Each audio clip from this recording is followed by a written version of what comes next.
welcome back to the channel. Now, as pen testers, we always use Burp Suite as our pro tool when it comes to intercepting requests and responses when it comes to web or mobile apps. Now, this is a quick and sweet tutorial on how to set up Burp Suite with your Android emulators.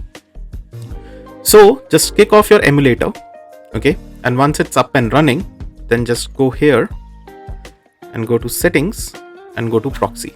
Now this is where you need to set the proxy. Now remove this checkbox and from no proxy select manual proxy configuration. Now this manual proxy configuration, that is the IP address and the port number, should be the same that you have configured in your Burp Suite. Okay. Now let's quickly start our Burp Suite.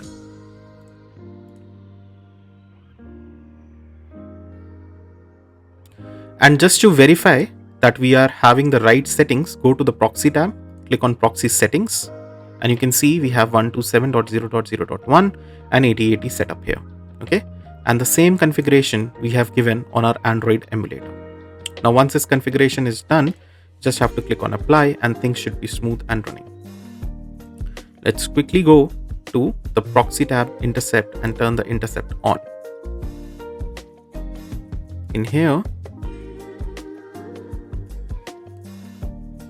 let's open a simple website called demo.testfire.net. Now you can see the request is still not gone ahead and loaded, and it's right here in our Burp proxy. You can easily see what the request basically looks like, and the host is demo.testfire.net, which is our host right here as well. Okay. Now I will forward this request and you can see the website has loaded. Now if I go to HTTP history, I can also see the response for this particular request. If I go to REST API, you can see the request again has been intercepted and it's saying that, okay, we are going to a Swagger page. Let's send the request forward. And we see that an additional request of Swagger properties.json has been requested by the same host name. And once we turn the intercept off, the request goes ahead and we can see the Swagger portal is actually loaded in front of us. Okay.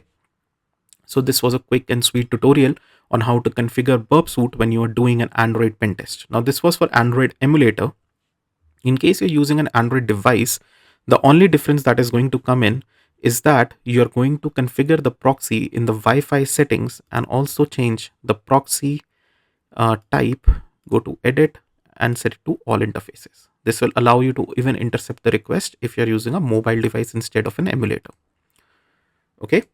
So I hope all of you enjoyed this quick and sweet tutorial on configuring Burp Suite on your Android Studio emulators. If you have any questions, please feel free to put them in the comment section. And do subscribe to the channel and share the video with your colleagues if you like the video. Thank you for watching and God bless you all.